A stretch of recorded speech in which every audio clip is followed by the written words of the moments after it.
नामपूर कृषी उत्पन्न बाजार समिती निवडणूक कार्यक्रम जाहीर झाल्यानंतर सक्षम पॅनलची निर्मिती करण्यासाठी समविचारी नेते, कार्यकर्ते एकत्रित आले होते. आपले पॅनल तग धरणार नाही हा विचार ठेवून समविचारी नेत्यांमध्ये दुफळी निर्माण करून शेतकरी विकास पॅनलच्या नेत्यांनी पॅनलची निर्मिती केली. हा मोठा विश्वासघात झाल्यामुळेच मतदार शेतकरी विकास पॅनलला धडा शिकवतील. बळीराजा पॅनलमध्ये असलेले उमेदवार सर्वसामान्य कुटुंबातील व मतदारांच्या मनातील असल्यामुळे बाजार समितीच्या विकासासाठी आणि शेतकऱ्यांच्या हितासाठी बळीराजा पॅनलला निवडून देतील असा विश्वास माजी आमदार संजय चव्हाण यांनी व्यक्त केला. नामपूर कृषी उत्पन्न बाजार समितीमध्ये शेतकरी विकास पॅनल आणि बळीराजा पॅनलमध्ये लढत होत आहे. या पार्श्वभूमीवर बळीराजा पॅनलला पाठिंबा देण्यासाठी आयोजित केलेल्या पत्रकार परिषदेत माजी आमदार संजय चव्हाण बोलत होते. चव्हाण म्हणाले, कोणतीही निवडणूक विचार आणि तत्वावर लढवली जाते. मात्र नामपूर बाजार समितीच्या निवडणुकीत विचार आणि तत्वांना गुंडाळून विश्वासघातकीपणाने निवडणुकीला सामोरे जाण्याची किमया शेतकरी विकास पॅनलच्या तथाकथित पुढाऱ्यांनी साधली आहे. त्यांच्या या विचारांचा भोपळा मतदार मतदानातून फोडतील असा विश्वास चव्हाण यांनी यावेळी व्यक्त केला. नामपूर कृषी उत्पन्न बाजार समितीच्या निवडणुकीमध्ये आपल्याला आता सामोरं जायचं आहे. ह्या निवडणुकीमध्ये शेतकरी विकास पॅनल ज्या पद्धतीने तयार झालं, लोकांचा विश्वासघात करून आमचे काही उमेदवारांना त्या ठिकाणी लालच दाखवून त्यांची दिशाभूल करून त्या ठिकाणी शेतकरी विकास पॅनल तयार करत असताना त्या ठिकाणी अनेक कार्यकर्त्यांचा विश्वासघात सुद्धा त्या ठिकाणी करण्यात आला. आणि म्हणून विश्वासघात करून आणि अनैतिक मार्गाने हे शेतकरी विकास पॅनल तयार झालेलं आहे. या पॅनलचे तथाकथित जे काही नेते आहेत त्यांच्या कारभाराबद्दल संपूर्ण तालुक्याला त्या ठिकाणी माहिती आहे. जिल्हा परिषदेच्या माध्यमातून असेल किंवा इतर निवडणुकांच्या माध्यमातून असेल, त्यांनी सातत्याने सत्ता आणि सत्तेतून अनैतिक मार्गाने मिळवलेला पैसा आणि त्या पैशांच्या माध्यमातून त्या ठिकाणी तालुक्याला विकासापासून वंचित ठेवणं, चुकीची कामं करणं आणि स्वतःचं त्या ठिकाणी आर्थिक लाभ मिळवून घेणं अशा पद्धतीचं काम त्यांच्याकडनं होत आहे. आणि नामपूर कृषी उत्पन्न बाजार समितीमध्ये थोडासा काही पदाधिकाऱ्यांचा कार्यकाळ जर वगळला तर निश्चितपणे आपल्याला माहिती असेल, ज्यांच्या नेतृत्वाखाली मागची 5 वर्ष त्या ठिकाणी सत्ता ज्यांनी भोगली त्याच्यामध्ये यांचा मोठा सहभाग होता. आणि हा एक जनतेचा विश्वासघात करण्याचा प्रयत्न त्यांच्याकडून होतो आहे.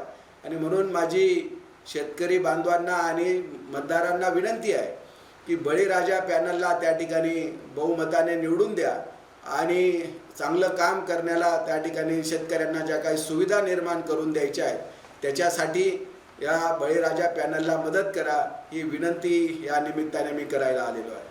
आज नामपूर बाजार समितीकडे जवळपास 10 ते 12 कोटी रुपयापेक्षा जास्त पैसा त्या ठिकाणी शिल्लक आहे. आणि ह्या पैशांवर डोळा ठेवून त्या ठिकाणी जे काही ठेकेदार मंडळी त्या ठिकाणी पॅनलच्या निर्मितीसाठी त्यांनी जे काही प्रयत्न केले ते प्रयत्न हाणून पाडणं अत्यंत गरजेचं आहे.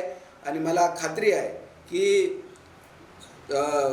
बळीराजा जे काही पॅनल आहे त्या पॅनलला निश्चितपणे आपण जर सहकार्य केलं तर भविष्य काळामध्ये नामपूर बाजार समितीला निश्चितपणे चांगले दिवस त्या ठिकाणी येतील असा विश्वास मी या निमित्ताने व्यक्त करतो. आणि स्वतःला स्वच्छ समजणाऱ्या शेतकरी विकास पॅनलची नेत्यांची मागील काळातली जी काही ऑडिओ क्लिप ह्या सगळ्या परिसरातल्या लोकांनी ऐकली त्याचासुद्धा त्या ठिकाणी त्याबद्दल सुद्धा लोकांमध्ये प्रचंड नाराजीची भावना आहे, द्वेषाची भावना आहे.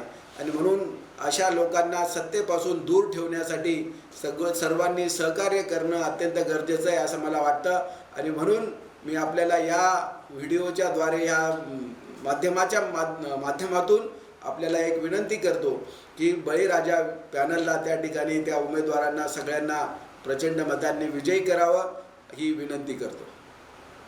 पत्रकार परिषदेत बळीराजा पॅनलचे नेते दीपक पगार म्हणालेत, विरोधकांनी अपप्रचार चालवला असून गेल्या 5 वर्षात इमारत बांधकामात व इतर कामांमध्ये भ्रष्टाचार झाल्याचा आरोप मागील संचालक मंडळावर केला जातोय. गेल्या पंचवार्षिकमध्ये विरोधकांचीच सत्ता होती. सर्व बांधकामांचे ठेके त्यांनीच दिलेले आहेत. भ्रष्टाचार ठेकेदारांनीच केला आहे. विरोधकांनी संचालक मंडळाला भ्रष्टाचार सिद्ध करून दाखवावा, अन्यथा आरोप करणाऱ्यांवर अब्रू नुकसानीचा दावा दाखल करू असा इशारा दिला आहे. नामपूर बाजार समिती ठेकेदार लॉबीच्या हातात जाणार नाही याची काळजी पुरेपूर घेत आहेत आणि बळीराजा पॅनलचा विजय निश्चित होईल असा विश्वास पगार यांनी यावेळी व्यक्त केला.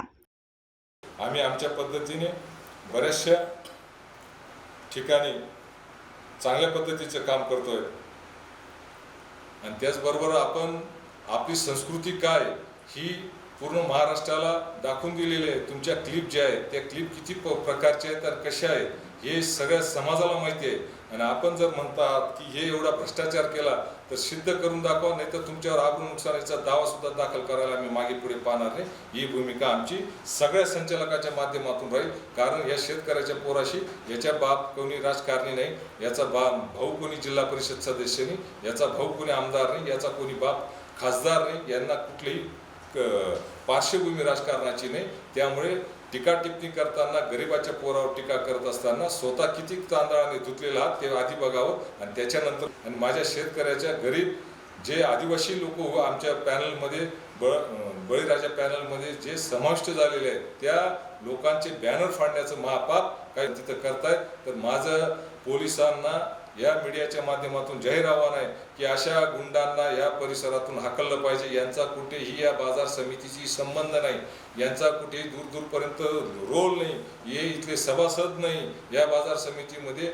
यांचं दिसण्याचं काही कारण इथं आमदार खासदार भाग घेत असतील तर आम्ही मानू त्यांचं, कारण त्यांचा हा बागलाण तालुका त्यांचा मतदारसंघ आहे. त्यांची मदत सगळ्यांना आम्हाला घ्यावीच लागेल. परंतु या ठिकाणी ज्याचा कुठलाही रोल या बाजार समितीमध्ये 1 रुपयाचा नाही, यांनी फक्त येड्या गोळ्या द्यायच्या, या लोकांना एकत्र करायचं आणि चिठ्ठीचं राजकारण करायचं आणि स्वतःचं घर भरायचं अशा पद्धतीने काम यांनी केलेले आहे. तर यांचा मी या ठिकाणी जाहीर निषेध करतो आणि येणाऱ्या काळामध्ये पुढच्या याच्यामध्ये मी चांगल्या पद्धतीने अजून जे आरोप होतील त्याचं खंडन करायला दीपक पगार नेहमीच तयार आहे. जय जवान जय किसान.